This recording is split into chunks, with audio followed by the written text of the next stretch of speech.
Sam, usually we talk about youth football and it's about the development of players, and of course the Youth Cup is, but it's almost that little break away from that, isn't it? Yeah, obviously we have a number of competitions that we're involved in with the Youth Alliance, but this is a bit more prestigious. You get to play at stadiums and hopefully get a few people coming to watch us on Wednesday night.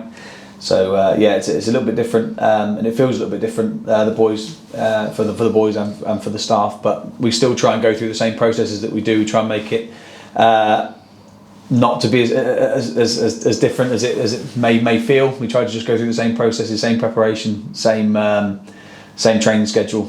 Even if it means that if it's a Wednesday when they're usually in education, we just do Monday, Tuesday instead, and we try to factor that in, but also recognise that it is a big night for the boys. I was looking at your Youth Cup record as well at Chelsea, and it just gives you that chance, doesn't it, to play against you play alongside some people who go on to have great careers, but also play against some great players as well. I think so, and that's the sort of the magic of the FA Cup or the FA Youth Cup, is that it gives Wrexham, us, an opportunity that if we do progress tonight, then you have that dream of going somewhere. We've got some lads that are Forest fans or whatever, and they get to play there or get another home tie against a big side. So that's a real carrot for them, and it's a real opportunity for us to also show our best selves and pit ourselves against good opposition on Wednesday night, and hopefully if we can get past that tough task, then it gives us an opportunity to play against, like I say, potentially more opponents and more exposure for the boys. The first team staff came and watched you in the previous round. I'm sure they'll be there on Wednesday night as well. How much of a boost does that give the lads as well, knowing, and we've seen with Zane's obviously progression through to the first team and a couple of the other lads as well, that they've got that opportunity here at Lincoln? Yeah, it's fantastic, and the first team staff have always been extremely supportive. They're fully aware of everything that we do and what goes on.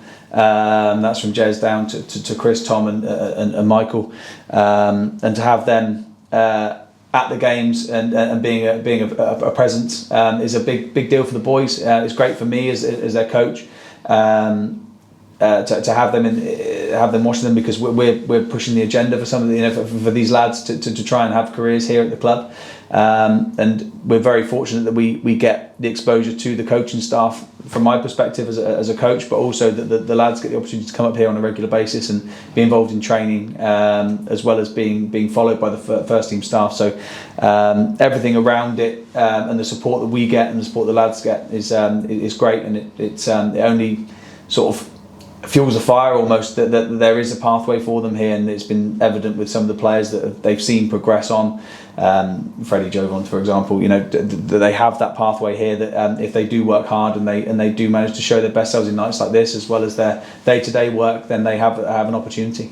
We've seen a bit of Zane in the first team, so we know a bit about him. What about some of the other players? Who are the players that fans might want to look out for on Wednesday night? I think it's a bit wouldn't be fair to sort of highlight individuals, but I think we've got a number of we're very pleased and we're very proud of the group of players that we've got. They performed very well in the league this year, in the competitions that we played in. We've had a couple of positive results to get to this stage as well. So we're just hoping that the setup and the game plan allows them to show their best self on Wednesday night, and hopefully as many as possible can show their best self and make a name for themselves on Wednesday night and going forward. And how important is that development as well, playing in the stadiums that you would play in as a first team player, playing in front of bigger crowds as well? How much of that is part of their development to go from youth football into men's football? I think it's crucial. It's an exposure as close as you can possibly get to replicating a first team environment.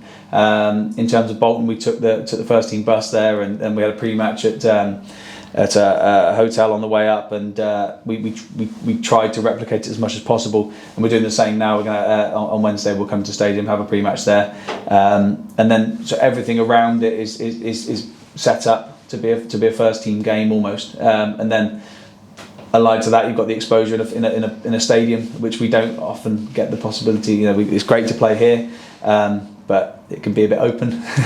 So we've got 4 stands and floodlights. I think the floodlights add a bit of prestige and a bit of magic to it, and I think it's a real sort of opportunity, and also gives them a bit of a test in terms of what a first team game would be like.